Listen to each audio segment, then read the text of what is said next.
हूं आबिद हुसैन शेख, आपका खैर मकदम है 4 टीवी न्यूज कर्नाटक एक्सप्रेस में। बीजेपी में मंत्री स्थान के लिए लॉबी जारी। सीएम येडियुरप्पा अपने वादे के मुताबिक साझा सरकार को गिराकर येडियुरप्पा को सीएम बनाने का मौका देने वालों को मंत्री स्थान देंगे। और उसी तरह कहा जा रहा है कि इस उपचुनाव में हारने वाले एमटीबी नागराज, विश्वनाथ और लक्ष्मण सवदी को डिप्टी सीएम पद पर बने रहने के लिए एमएलसी बनाएंगे ताकि इन्हें सचिव स्थान दिया जाए। इसी के चलते 3 एमएलसीओं को इस्तीफा देने का आदेश दिया येडियुरप्पा ने, मगर बताया जा रहा है कि एमएलसी इस्तीफा देने से इनकार कर रहे हैं। दूसरी तरफ उमेश कत्ती, मुरुगेश निरानी और कई विधायक भी मंत्रिमंडल में शामिल होना चाहते हैं। अब देखना है कि सीएम येडियुरप्पा क्या कदम उठाते हैं। राज्य कांग्रेस इंचार्ज केसी वेणुगोपाल का इस्तीफा। उपचुनाव में करारी हार के बाद कांग्रेस पदाधिकारियों में हलचल मची है। इसी हार की जिम्मेदारी अपने कंधों पर लेते हुए कल केपीसीसी अध्यक्ष दिनेश गुंडूराव और पूर्व सीएम सिद्धरामैया ने इस्तीफा दिया था। अब इसी बात को लेकर राज्य के कांग्रेस इंचार्ज केसी वेणुगोपाल ने एआईसीसी अध्यक्षा सोनिया गांधी को अपना इस्तीफा दिया है। पिछले कुछ महीनों से कांग्रेस के दूसरे नायक इनसे खुश नहीं थे। कभी रोशन बेग तो कभी एच.के. पाटिल और मुनियप्पा जैसे नायकों ने खुलेआम अपनी नाराजगी जाहिर की थी। परसों ही कुछ नायक इनको पद से हटाने की मांग करते हुए सोनिया गांधी से मिलने वाले थे। हालात की गंभीरता को देखते हुए इन लोगों ने इस्तीफा दिया है। 14 दिसंबर को नए राज्य इंचार्ज घोषणा होने की उम्मीद है। बताया जा रहा है कि ए.के. एंथोनी को यह पद दिया जा सकता है।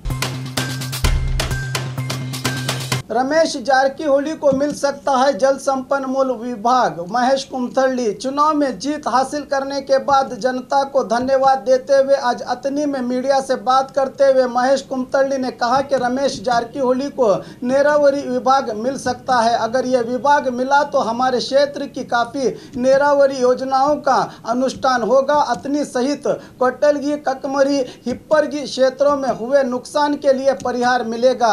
आपको कौन सा विभाग मिलेगा, इस सवाल का जवाब दिया कि मुझे पता नहीं कौन सा विभाग मुझे दिया जाएगा, कहा कुमथल्ली ने। कांग्रेस कार्यकर्ता पर दुष्कर्मियों का हमला। कल रात कांग्रेस कार्यकर्ता पर अनजान दुष्कर्मियों ने तेज हथियारों से हमला किया। ये वारदात बेंगलुरु के सोमेश्वर नगर के पास हुई है। कल रात जब कांग्रेस कार्यकर्ता रियाज अपने घर पहुंच रहे थे तो 2 बाइक पर आए हमलावरों ने रियाज के सर, पीठ और गर्दन पर वार किया। मौके पर पहुंचे सोमेश्वर पुलिस थाने की पुलिस। बताया जा रहा है कि पिछले कई दिनों से रियाज शिवाजी नगर से जीत हासिल करने वाले रिजवान अरशद के चुनाव में सक्रिय था। पुरानी दुश्मनी के चलते हमला होने की शंका जताई जा रही है। हुबली शोलापुर 4 ट्रैक हाईवे निर्माण के लिए सचिव की सहमति। आज बेंगलुरु HAL रोड पर स्थित स्टार होटल में नेशनल हाईवे से संबंधित कामों की जांच के लिए सभा आयोजित की गई, जिसमें central transport minister Nitin Gadkari ने भाग लेकर अधिकारियों से जानकारी ली। इस मौके पर सचिव के सामने प्रस्ताव रखा गया कि हुबली शोलापुर नेशनल हाईवे पर काफ़ी ट्रैफिक रहती है। इस रास्ते पर दिन रात वाहनों का संचार रहता है, इसलिए हाईवे पर 4 ट्रैक रास्ते का निर्माण करने का सचिव से निवेदन किया गया, जिसको मानते हुए गडकरी ने कहा कि जमीन अधिग्रहण की प्रक्रिया की जाए। इसकी जानकारी दी डिप्टी सीएम गोविंद कारजोल ने। नगर सभा अधिकारियों की कार्रवाई, गैर कानूनी कब्जादारों को हटाया गया। कोप्पल जिला गंगावती शहर में बस स्टैंड, नेहरू पार्क और श्री कृष्णा देवराया चौक से आसपास स्थित पान, फ्रूट, तरकारी की दुकानों को जेसीबी की सहायता से हटाया गया। बताया जा रहा है कि इन दुकानों के कारण शहर में ट्रैफिक समस्या पैदा हो रही थी। नगर सभा पौरायुक्त SF इड़गी और असिस्टेंट इंजीनियर RR पाटिल के नेतृत्व में यह कार्रवाई की गई।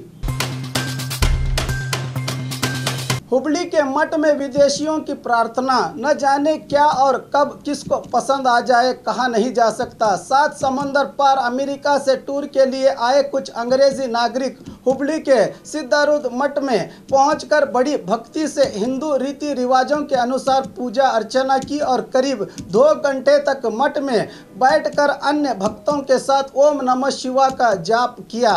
ये गोवा से यहां आए हैं, हम्पी के मंदिरों का दर्शन करेंगे, जानकारी दी मठ के एक भक्त ने।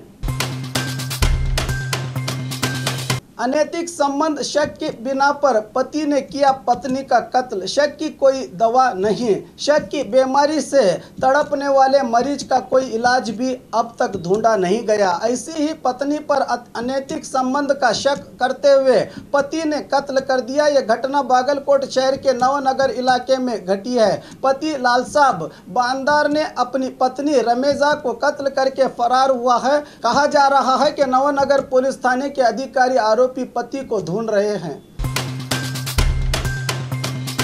जमीन से निकलती है अजीबोगरीब आवाज, ग्रामस्थों में छाया आतंक। रात होते ही एक अजीबोगरीब आवाज जमीन से निकलने पर बीजापुर जिला टिगोटा तालुका के मलकन देवरहट्टी ग्राम के ग्रामस्थ आतंकित हुए हैं। इस आवाज को लेकर ग्रामस्थ कहते हैं कि पहले भी ऐसा हुआ है, मगर इस बार ये आवाजें कुछ ज्यादा ही आ रही हैं। पता नहीं कब जमीन फटकर भूकंप न आ जाए। ऐसा ही डर आसपास के सोमदेवरहट्टी के ग्रामस्थों में भी छाया है। कुछ ग्रामस्थ ने इस डर से ग्राम छोड़ने की बातें कह रहे हैं। शिकायत लेकर ग्रामस्थ पहुंचे तो जिलाधिकारी वायस पाटिल कह रहे हैं कि जमीन के नीचे कई प्रक्रियाएं होती हैं, भूकंप से इसका कोई संबंध नहीं, ये एक सहज प्रक्रिया है। फिर भी कुछ कर्मचारियों को खबर लेने ग्राम भेजा है। अब देखना है कि मामला यहीं पर ठंडा होता है या कोई बड़ी अनहोनी घटना का यह संकेत है। खेत में लगी आग, लाखों का हुआ नुकसान। रास करने के लिए रखी गई सोयाबीन की डालियों में आग लग जाने से करीब 50 क्विंटल से अधिक सोयाबीन जलकर राख हो जाने से लाखों का नुकसान हो जाने की घटना बीदर जिला बसव कल्याण तालुका के घट हिप्परगा ग्राम में घटी है। ग्राम के राजकुमार बेड़मगे नामक किसान ने सोयाबीन की फसल उगाई थी। कई महीनों की मेहनत मशक्कत के बाद अब इस मेहनत का फल मिलने वाला ही था कि सारी मेहनत बेकार हो गई। देखना है कि क्या प्रशासन इस किसान को कोई परिहार देता है या नहीं। रिजवान अरशद की पहली जीत। 15 क्षेत्रों के लिए हुए इस उपचुनाव में बीजेपी की सुनामी के आगे विरोध पक्ष पूरी तरह से डूब गए। जेडीएस ने अपना खाता भी नहीं खोला, जबकि कांग्रेस 2 सीटों से खुश हुई। इसमें एक स्थान बेंगलुरु का शिवाजी नगर है। यहां से कांग्रेस उम्मीदवार रिजवान अरशद ने जीत हासिल करके पहली बार अपने सियासी जीवन में जीत का मजा चखा है। 2014 और 2019 दोनों बार लोकसभा चुनाव में हारे थे। इस चुनाव में एक तरफ रोशन बेग ने बीजेपी का प्रचार किया, दूसरी तरफ सिद्धरामैया, दिनेश गुंडूराव सहित कोई भी कांग्रेस का दिग्गज नेता प्रचार के लिए नहीं पहुंचा। फिर भी अकेले प्रचार किया। 2 बार हार के अनुकंप से बीजेपी की सुनामी में भी ये तैरकर पार हो गए। सिद्धरामैया फिर से कांग्रेस को अधिकार में लाएंगे। राघवेंद्र हिटनाल उपचुनाव में हार के चलते सिद्धरामैया ने कल विरोध पक्ष नायक स्थान से इस्तीफा दिया था। इसी बात को लेकर चर्चा चल रही है। अब सिद्धरामैया सियासत से संन्यास लेंगे। इन अटकलों का खुलासा करते हुए सिद्धरामैया के समर्थक राघवेंद्र हिटनाल ने मीडिया से कहा कि सिद्धरामैया में वो ताकत है कि ये फिर से कांग्रेस को अधिकार में ला सकते हैं। ये कल परसों पक्ष में आए हुए नायक नहीं हैं। कई सालों से संघर्ष करते हुए सियासत में मुकाम हासिल किया है। कांग्रेस वरिष्ठों को चाहिए कि इन्हें ही विरोध पक्ष नायक स्थान पर बरकरार रखें, जिससे पक्ष को और बल मिलेगा, कहा हिटनाल ने। गैर सरकारी स्कूलों की ओर से बेंगलुरु चलो का आह्वान।